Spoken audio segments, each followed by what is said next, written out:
السلام عليكم ورحمة الله وبركاته. إن شاء الله سأقدم مجموعة من التعاريف التي تخص الوحدة الأولى استهلاك المادة العضوية وتدفق الطاقة باللغتين العربية والفرنسية. Donc la première unité, consommation de la matière organique et flux de l'énergie. Chapitre 1, libération de l'énergie emmagasinée dans la matière organique. بسم الله. التعريف الأول: التنفس الخلوي، la respiration cellulaire. فهو بالنسبة للتنفس الخلوي فهو ظاهرة إحيائية تتم في وسط حي هوائي، يعني بوجود الأكسجين، تعمل على هدم كل المادة العضوية، هنا الجليكوز، فينتج عنها حثالة معدنية خالية من الطاقة، وأخص بالذكر الماء والأملاح المعدنية، بالإضافة إلى كمية مهمة من الطاقة مخزنة في ATP. Pour la traduction, la respiration cellulaire est une voie métabolique qui permet la dégradation complète du glucose dans un milieu aérobie et qui donne comme déchets des éléments minéraux H2O et CO2 dépourvus de toute énergie et aboutissant à la production d'une grande quantité d'énergie stockée dans les molécules d'ATP. C'est une traduction de la langue arabe vers la langue française. Il n'y a pas de différence entre les deux. Je passe à la deuxième définition. Voilà une autre définition. Donc la respiration cellulaire est un phénomène cellulaire responsable de la dégradation complète du glucose en milieu aérobie, en libérant des éléments minéraux H2O et CO2 dépourvus de toute énergie, et aboutissant à la production d'une grande quantité d'énergie stockée dans les molécules d'ATP.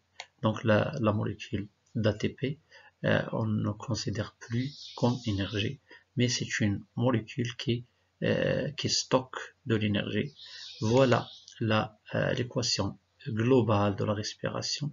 Donc le glucose, C6H12O6 plus oxygène plus 38 ADP plus PI, ça veut dire 38 ADP plus 38 PI, nous donne 6 H2O, 6 molécules de CO2 et 38 ATP. On peut accepter 36 molécules d'ATP. هذه l'équation globale أو المعادلة الإجمالية للتنفس الخلوي. Concernant la dégradation totale, donc ici on a le glucose, c'est une molécule qui contient 6 carbones, 12 hydrogènes et 6 oxygènes. Concernant la dégradation complète, c'est-à-dire la rupture de toutes les liaisons entre carbone 1 et 2, 3, etc. Donc C6, il nous donne 6 C. c'est-à-dire الكربونات مترابطة هنا هما في هاد لا موليكول، وبالنسبة للنتيجة النهائية après la dégradation on a 6 CO2.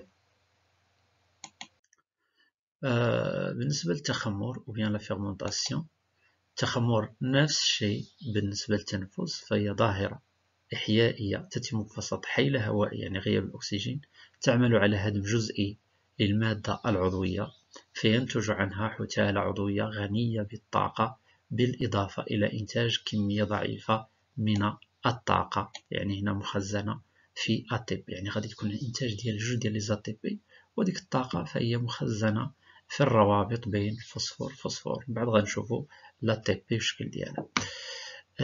Je passe à la fermentation d'une manière générale.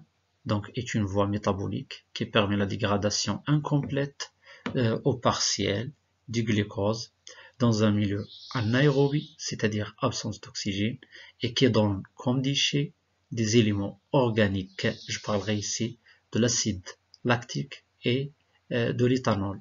Ce sont deux molécules riches en énergie et aboutissant à la production d'une faible quantité d'énergie stockée dans les molécules d'ATP.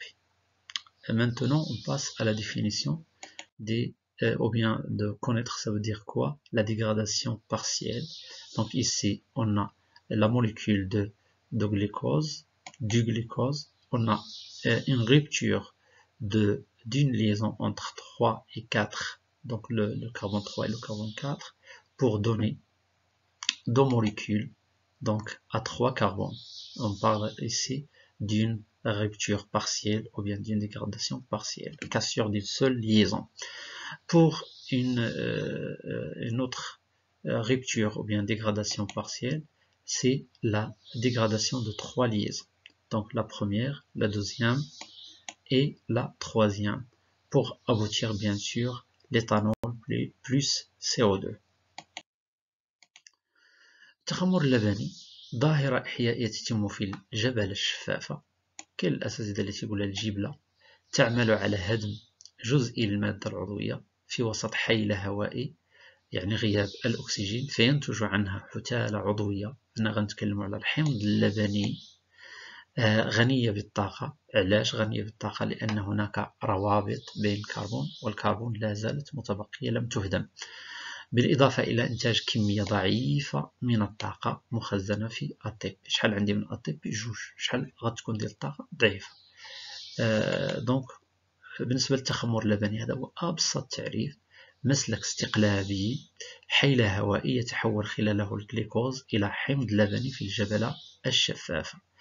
فيما يخص la traduction en français, la fermentation lactique, c'est une voie métabolique anaérobie qui aboutit à la transformation de glucose en acide lactique au niveau de l'hyaloplasme ou bien au niveau d'hyaloplasme. الجبلة الشفافة.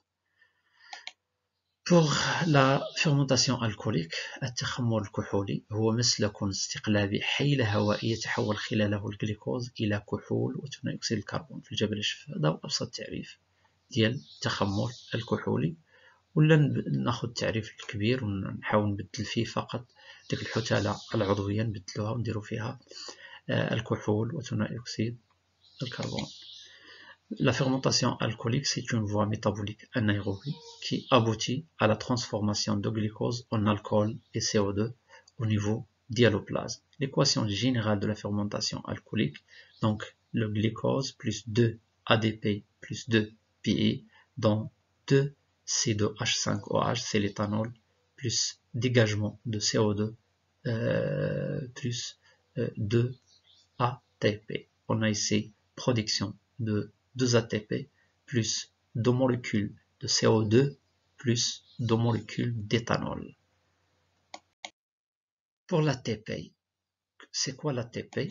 L'ATP, elle s'appelle l'adénosine triphosphate ou ATP. C'est une molécule énergétique composée d'une base azotée, c'est l'adénine, et d'un sucre qui est le ribose, et de 3 groupes phosphates formant un groupe triphosphate. L'énergie issue de l'hydrolyse d'ATP est utilisée par la cellule. Donc, on a fait de sorte, عندي l'adénine, base azotée, عندي الريبوز, ثم عندي 3 phosphates. Les liaisons entre phosphate qui sont riches en énergie، ولكن تتبقى هذه الرابطة موجودة بين هاد الجوج هي الغنية بالطاقة. Pour cet organisme اللي هو الميتوكوندري، ناخذ التعريف ديالو. الميتوكوندري أسهل تعريف هو عضي خلوي تتم على مستوى التأكسدات التنفسية، ويمكن قبله الوصف. مش كيتكون غشاء متراكبان، غشاء خارجي وغشاء داخلي يفصل بينهما الحيز البيغشائي. الغشاء الداخلي يرسل ثنايا تسمى بالأعراف تحيط بالماتريس. ومن طبيعة الحال هذا الوصف، إذن في التعريف ممكن قبله فيه الوصف. Pour la traduction, la mitochondrie est un organite cellulaire, siège des réactions d'oxydation respiratoire. Donc voilà la fin de la définition, mais entre parenthèses, on accepte la structure de la mitochondrie comme réponse, bien sûr. On accepte, سواء بالعربية أو بالنسبة الفرنسية. هنا بالنسبة للجليكوليز أو انحلال الجليكوز كما توضحه الصورة، هنا مجموعة من التفاعلات كتبدأ بالجليكوز وكتسالي بالأسيد بيريفيك. هنا الجليكوز شحال فيه 6 ديال لي كربون. لاسيد بيريفيك فيه 3. دونك هنا عندي dégradation partielle de glucose pour donner 2 acides pyruviques. دونك هنا بالنسبة لانحلال الجليكوز فهو مجموعة من التفاعلات المحفزة بأنزيمات نوعية التي تحدث على مستوى الجبل الشفافة وتؤدي إلى الهدم الجزئي للجليكوز لتعطي جزيئتين من حمض البيروفيك مع إنتاج جزيئتين من ATP وجزيئتين من NADH H+. أنا غلطت، خاصها تصحح. دونك هنا عندي لا برودكسيون، عندي ATP وحدة ها جوج، هادي سي اون كونسوماسيون موان 2. هنا عندي ان ATP بلس ان ATP في الجهة الأخرى ان ATP بلس ان ATP، المجموع عندنا 4 4 ATP في هاد البلاصة 4. وهنايا موان 2 دونك 4 موان 2 سي جوج ديال الجزيئات ديال ATP. هنا بالنسبة لجميع الكلام الحصيلة الطاقية ديال انحلال الجليكوز هو 2 ATP ماشي 8، 2. بالنسبة la glycolyse est l'ensemble des réactions qui sont catalysées par des enzymes spécifiques qui se déroulent au niveau de l'hyaloplasme, permettant la destruction partielle du glucose en 2 acides pyruviques avec production de 2 molécules d'ATP et 2 molécules de NADH H+. L'équation globale de la glycolyse, glucose plus 2 ADP plus 2 NAD plus donne 2 molécules d'acide pyruvique plus 2 NADH H+, plus 2 molécules d'ATP. Donc le bilan énergétique de la glycolyse c'est 2 ATP. هنا المعادلة الإجمالية باللغة العربية. وانتهى الجزء الأول. On passe à la deuxième ou bien à la suite de la première série.